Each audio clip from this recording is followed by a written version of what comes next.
Alyssa Valdez, nasisi na naman, Creamline kailangan mag-regroup, PLDT bagong reyna ng PBL.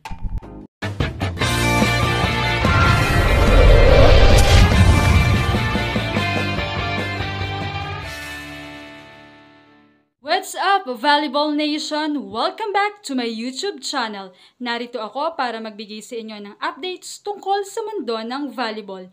Pero bago yan, don't forget to subscribe and hit the notification bell para updated ka sa aking mga videos.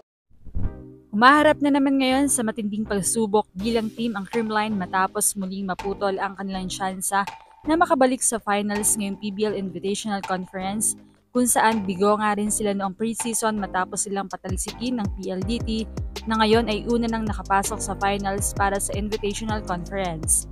Kaya naman maraming samot-saring hinaing ang mga fans tungkol sa nangyayari ngayon sa Cool Smashers na dati ay talagang bibihirang mawala sa finals.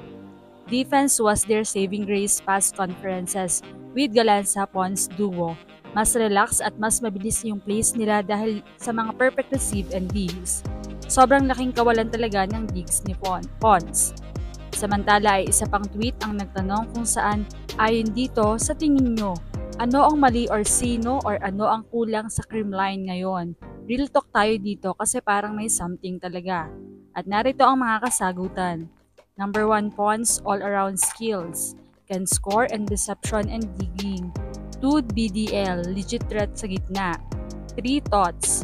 4, loaded of MB pool pero lacking sa wingers. 5, malapit na silang tawaging titas of Creamline kasi lacking sila sa younger players. 6, mahina sa development ng recruits. Si Kyle, Diyos ko, kaya naman pumalag kung hindi lang talaga niyan ang decision making ni Kyle.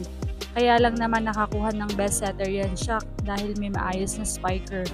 As a whole, including the last on-tour conference, si Pons talaga yung kulang. Floor defense, decent digging and passing ang butas now.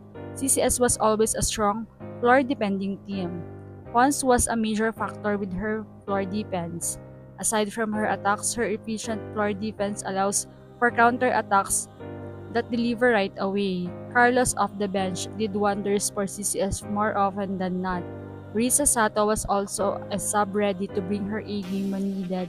While it's true that Negi's setting is still a hit or a miss, CCS still achieved a rare Grand Slam with her, and that was because Negi had efficient teammates like Pons, floor defending, and Carlos, a terminating open and opposite hitter that can score whatever set is given to her. That made her look great. And now that we lost those vital members, na-highlight ang kakulangan ni Negrito as a setter. Lumalakas at kompleto na rin talaga ang ibang mga teams kaya hindi afford ng CCS na may layong laro unlike before na pwede kahit may mga off games pwede pa rin mabawi sa experience. Ang mali is yung hindi ibinababad si Di Makulangan, di hamak na mas consistent naman siya kay Kyle Negrito. I am not saying na hindi magaling, may mga times lang yung decision making niya is mali. Yung age factor ng players and coaching system, obvious na na-check na CCS ngayon ng ibang teams at nag-step up na din ng ibang teams na pag-aralan na sila. Time to rebuild, let the young guns play.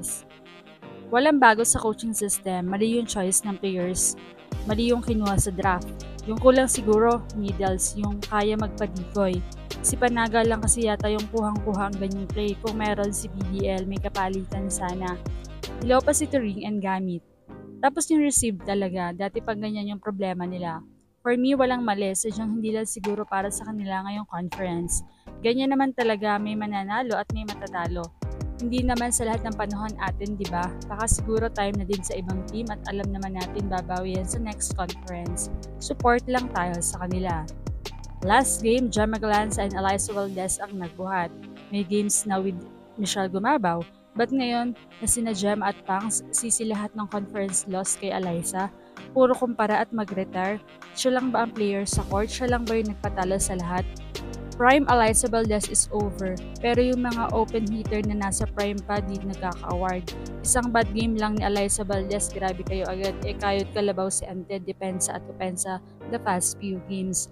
Ngayon lang ulit hindi naging maayos ang laro niya.